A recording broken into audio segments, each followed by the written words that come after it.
मैं अपने सारे क्लेश में अति आनंदित हूँ। 2 कुरिन्थी 7 अध्याय 4 पद। 2 कुरिन्थी में 12 अध्याय 3-4 में पौलुस कहता है, और मैंने ऐसे मनुष्य को पहचान लिया है, चाहे देह में हो या देह से मैं नहीं बता सकता, परमेश्वर जानता है कि वह कैसे पैराडाइस में उठा लिया गया और अन्न का ही बातें सुनी, जिसे बोलना मनुष्य के लिए उचित नहीं है। तीसरे स्वर्ग तक उठाया जाना और मनुष्य की समझ से परे अकथनीय वचनों को सुनना क्या ही सौभाग्य की बात थी।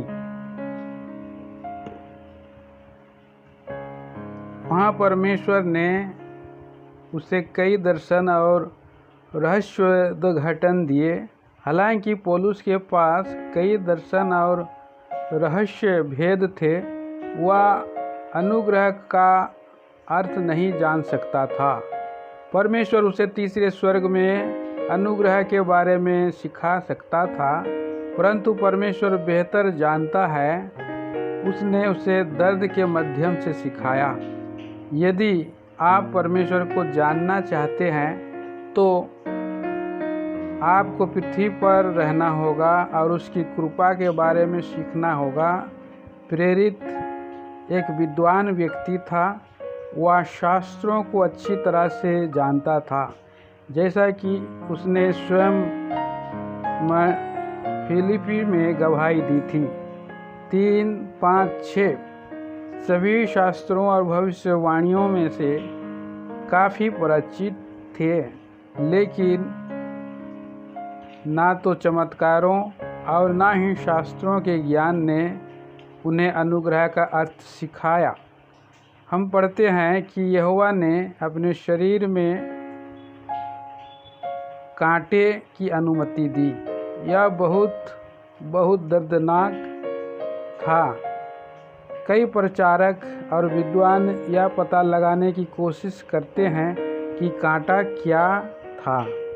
जब ईश्वर स्वयं इसके बारे में चुप हैं, तो हमें अनुमान लगाने की कोशिश नहीं करनी चाहिए।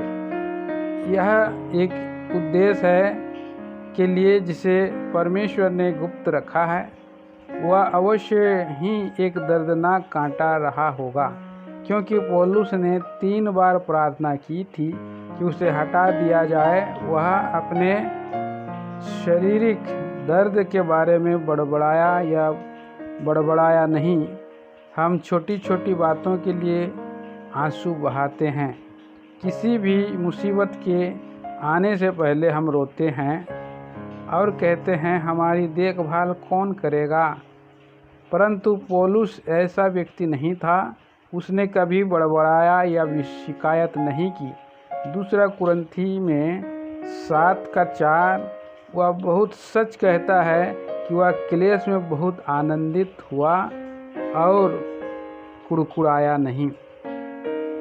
2 कुरिन्थी में 11 अध्याय 23-27 हम उन सभी परीक्षाओं की एक सूची देखते हैं जिनसे पौलुस को गुजरना पड़ा, लेकिन उसने कभी नहीं कहा, हे प्रभु, तू यह सब मुझ पर क्यों लाया है।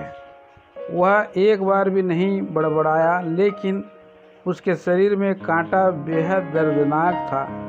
उसकी अपनी ताकत समाप्त हो गई होगी, इसलिए उसने परमेश्वर से भीख मांगी। 3 बार उसने प्रार्थना की होगी, परमेश्वर, मैं आपसे विनती करता हूँ, मेरा कांटा हटा दो। 2 सामान्य शब्द नहीं हैं। फिर उन्होंने प्रार्थना की, परमेश्वर, मैं आपसे इसे दूर करने के लिए विनती करता हूँ। तीसरी बार उसने यह भी कहा होगा, कृपया मेरा दर्द देखें और कांटा हटा दें। लेकिन परमेश्वर ने कहा, मेरी अनुग्रह तुम्हारे लिए पर्याप्त है। यही एकमात्र तरीका है जिससे मैं आपको अनुग्रह के बारे में सिखा सकता हूँ। पौल ने सभी को साहसपूर्वक यह कहते हुए प्रचार किया, अनुग्रह से तुम्हारा उद्धार हुआ है।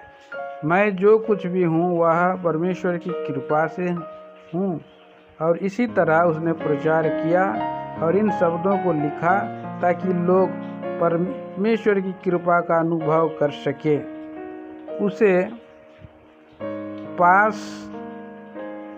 उनके पास था, वह अकेला था पूरे कलीसिया के इतिहास में तीसरे स्वर्ग तक पहुंचाए जाने का सौभाग्य। अब परमेश्वर कह रहा था, हे मेरे प्रिय पौलुस, जो मैंने तीसरे स्वर्ग में तुमसे नहीं कहा या किसी और रीति से तुम्हें शिक्षा नहीं दी, मुझे इस दर्दनाक कांटे के द्वारा तुम तक पहुंचाना है। वह वहीं रहना चाहिए, इसलिए कांटा दिया गया है। आपके लिए अब और प्रार्थना मत करो। उस दिन से उसने प्रार्थना करना बंद कर दिया और कहा, परमेश्वर, मैं इस कांटे के लिए आपका धन्यवाद करता हूँ। जब भी कांटा दर्दनाक हो गया, वह गाना शुरू कर दिया और परमेश्वर की स्तुति करते हुए कहा, मैं कांटे के लिए परमेश्वर को धन्यवाद देता हूँ। मुझे आपकी कृपा, अधिक अनुग्रह और भी अधिक अनुग्रह चाहिए।